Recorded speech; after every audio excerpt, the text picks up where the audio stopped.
Olá, queridas, queridos e queridos, 2023 foi um ano quente, o ano começou no dia 1º de janeiro, batucando pesado com o Lula subindo a rampa, com o Raoni, com aquela multidiversidade inteira, com aqueles milhares e milhares de pessoas espalhadas pelo Palácio, e continuou já numa semana, dia 8 de janeiro, com uma tentativa de golpe, com aqueles terroristas, e a gente cobriu tudo, olho no olho.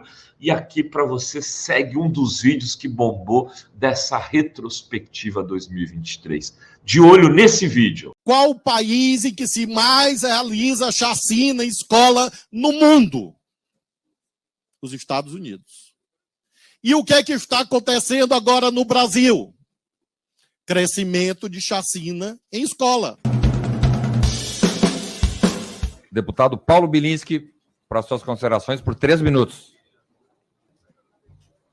Ministro, a prorrogação do prazo previsto na portaria 299 para o recadastramento, conforme o senhor acabou de informar, na realidade só aproveita ao governo, porque postergou por mais um mês, no mínimo, como Vossa Excelência colocou, o prazo em que lojas, clubes e atiradores ficam...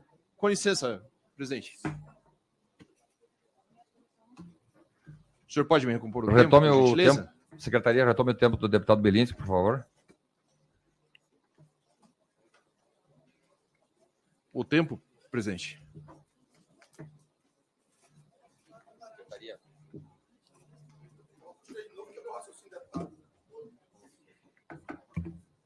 Pode repor os 3. Posso retomar?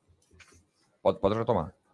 Bom, então nós temos aqui um prazo que vai de mais ou menos 7 a 8 meses em que lojas deixaram de vender armas, clubes deixaram de faturar, deixaram de recolher tributo.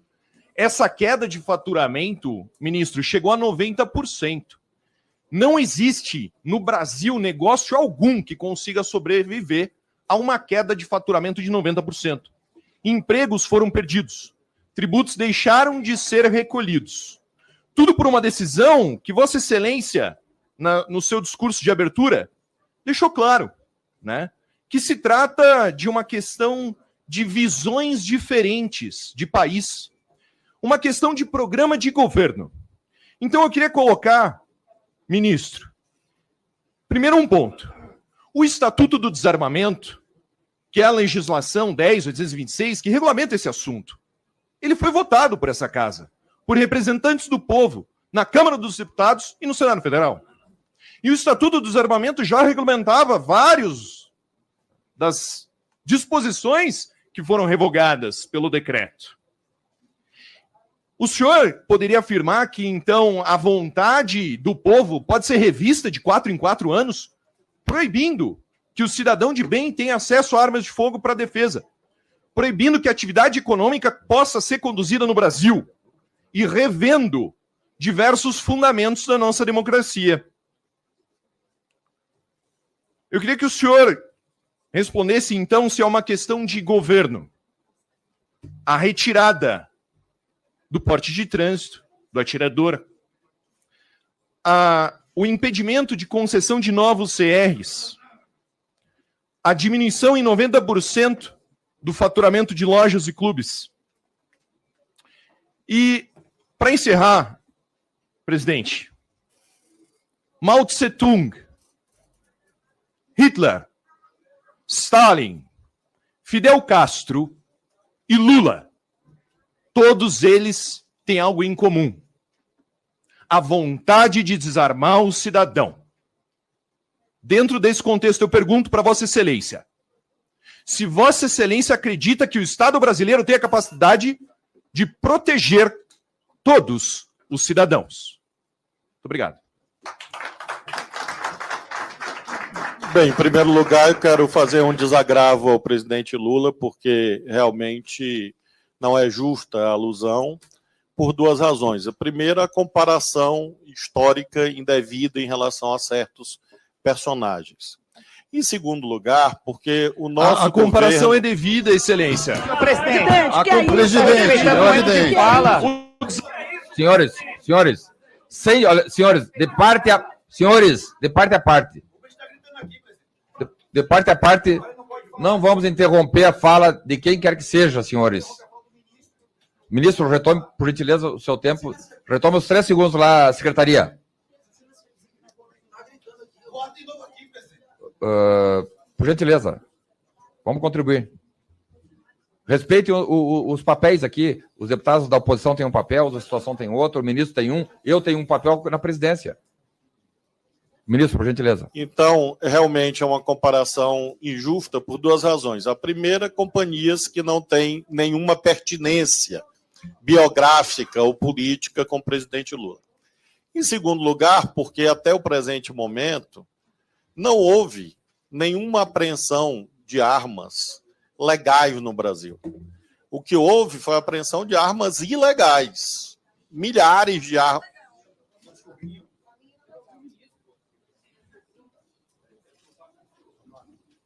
Milhares de armas ilegais. E essas armas ilegais devem ser apreendidas e continuarão a ser. E não é uma questão de governo, é uma questão de lei. Nós temos uma lei no Brasil, um conjunto de leis, que fazem com que nós tenhamos uma diferença. Diferença que nós reconhecemos que é legítima no regime democrático. Eu confio nas polícias. Eu acho que as polícias do nosso país merecem consideração e confiança. Há pessoas que não confiam na polícia e desejam instaurar uma espécie de vale-tudo no Brasil. Nós discordamos disso. Nós estamos, na nossa ótica, dando cumprimento à lei. E estamos em ótima companhia, porque o decreto editado pelo presidente da República foi confirmado pelo Supremo Tribunal Federal na ação declaratória de constitucionalidade ADC 85. Então, não há como sequer debater a esta altura, em nenhuma instância, se o decreto está certo ou errado, primeiro, porque ele existe. Segundo, foi emanado de uma autoridade competente. Terceiro, houve uma impugnação e ele teve a sua juridicidade, constitucionalidade confirmada pelo máximo tribunal do país. Então, é disto que nós estamos aqui tratando. Não há possibilidade, deputado, de nós considerarmos que serão 7 ou 8 meses, porque nós estamos ainda no mês de abril e nós tomamos posse em janeiro. Como acabei de informar o senhor deputado anterior, a nossa previsão, nosso desejo, a não ser que haja alguma intercorrência, é que o novo decreto saia em maio. Então, nós esperamos que nem 5 meses transcorram entre a posse e a edição desse novo decreto. E aí sim, nós teremos, se Deus quiser, a retomada de novos registros, novos cadastros, enfim. Não é nosso desejo que este mercado seja encerrado. Nós respeitamos este mercado. Embora nós consideremos que a parte ilegal deve ser combatida firmemente. Isso nós estamos fazendo. Outro dia, no Rio de Janeiro, foram apreendidas 1.500 armas. Deputado Eduardo Bolsonaro vai falar pela liderança também? Liderança da minoria? Sim. Quantos minutos? São 3, porque vai dividir contra os 2 deputados. São 8 minutos. Sim, é 3, 2,5, 2,5. 3, deputado Eduardo Bolsonaro. 2,5, deputado Éder Mauro. E 2,5, deputado Gilvan. Perfeito. Por gentileza. Ministro, primeiro, Vossa Excelência disse que não há uma pertinência nem do ponto de vista político entre Lula, Hitler e Stalin. E sim, todos eles, tanto Lula quanto Stalin, contra o Hitler, contra o Mao Tse-tung, contra o Hugo Chávez e também Fidel Castro, tiveram como política pública o desarmamento da população.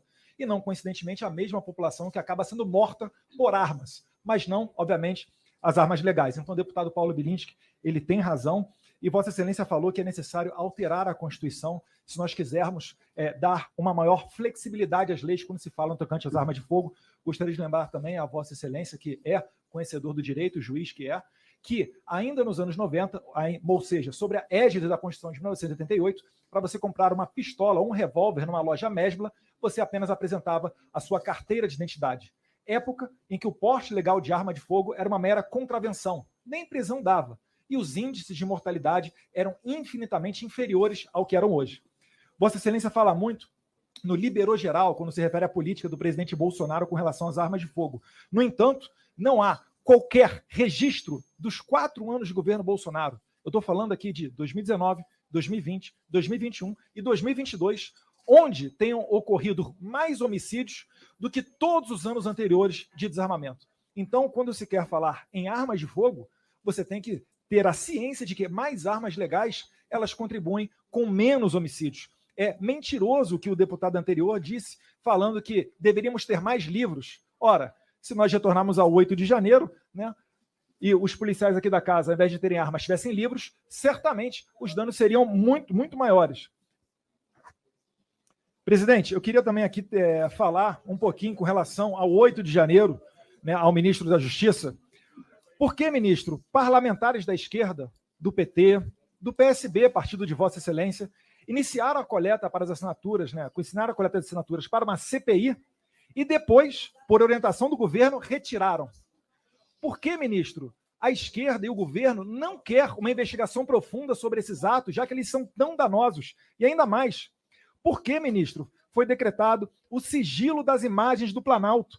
O que elas teriam para revelar essas imagens, ministro, que elas não podem vir a público? Por mais que o consórcio, aquela velha imprensa, não fosse mostrar, certamente a internet, enquanto ainda não for regulamentada ou controlada, mostraria essas imagens. E, aliás, está se tornando praxe.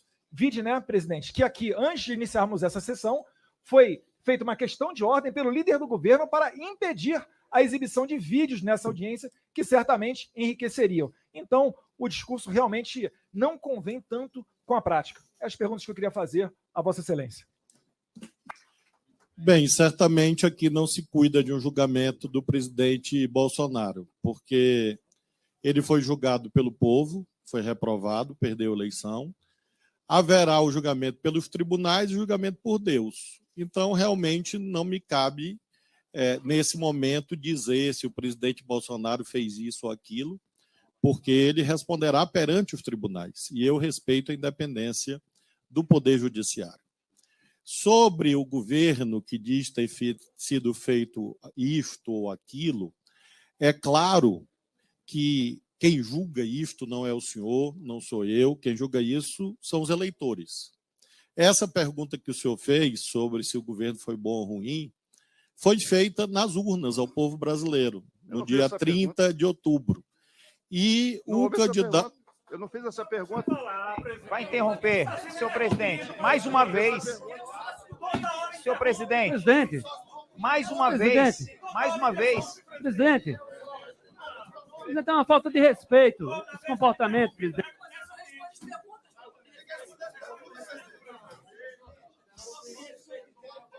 Secretaria, por gentileza, zero o tempo de novo. Os candidatos disputam a eleição e aí o povo julga. Houve o julgamento no dia 30 de outubro, o seu presidente perdeu a eleição. Pergunta. Gilberto.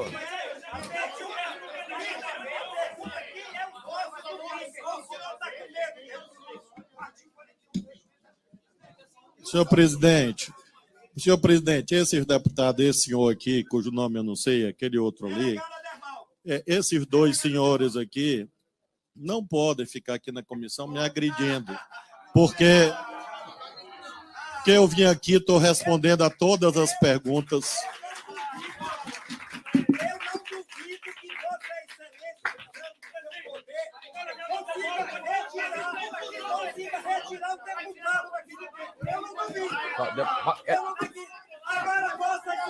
Presidente.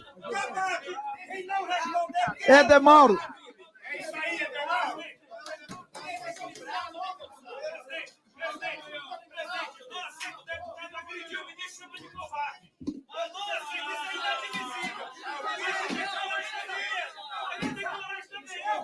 Senhores, silêncio. Silêncio, deputado Adalmauro. Só um pouquinho. Deputado Éder Mauro, deputado Rubens, por gentileza. Mantenham-se em silêncio. Senhores, por gentileza, todos. Nós estamos indo bem, o ministro está respondendo, os senhores estão perguntando, dando continuidade. Sem interromper o ministro. Ministro, por gentileza. Obrigado, presidente. Então, essas questões políticas do tal ou qual governo realmente não são cabíveis nesse momento. Haverá um momento de 2026, o senhor dizer tudo que o senhor disse e a população apreciar e julgar novamente os políticos. Em relação a outras considerações sobre essa questão da política armamentista, quando eu me refiro... Então, prosseguindo nas respostas, em relação a essa questão da política armamentista, como disse há pouco, não há correlação entre número de armas e número de homicídios. Por que isto? Porque, se nós olharmos, por exemplo, os números recentes, pegar o recorte da Amazônia, na Amazônia aumentaram as armas e aumentaram os homicídios. Então, é falsa a ideia de que quanto mais armas, menos homicídios. Não há correlação em relação a isso.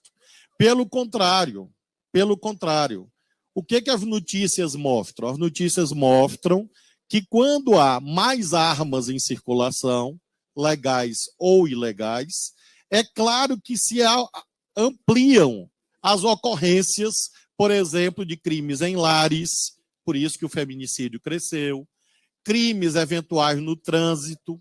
Nós vimos recentemente aquela chacina no Mato Grosso, que é exemplificativa, em que uma simples controvérsia em torno de um jogo de sinuca, de dominó, se transformou numa chacina.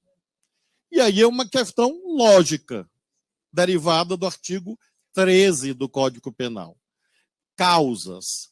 Se aquele cidadão estivesse sem o fuzil na mão, ele teria matado a menina de 12 anos? Resposta: não.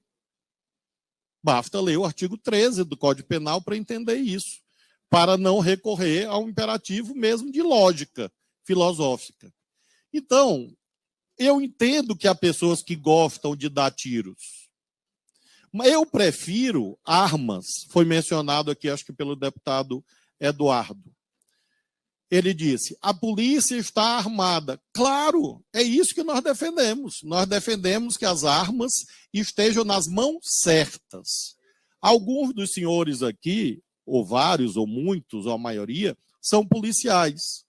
Claro que os policiais devem estar armados. Isso se chama monopólio do uso legítimo da força, que a gente não pode substituir por uma visão de faroeste.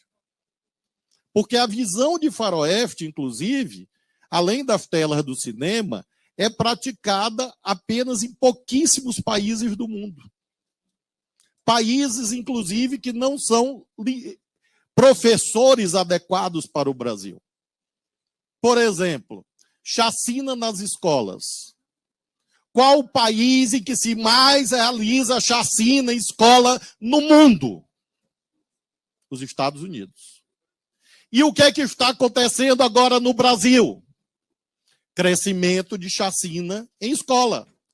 Será que é impossível enxergar uma correlação lógica entre ódio, violência, armamentismo e crescimento de chacinas em escolas?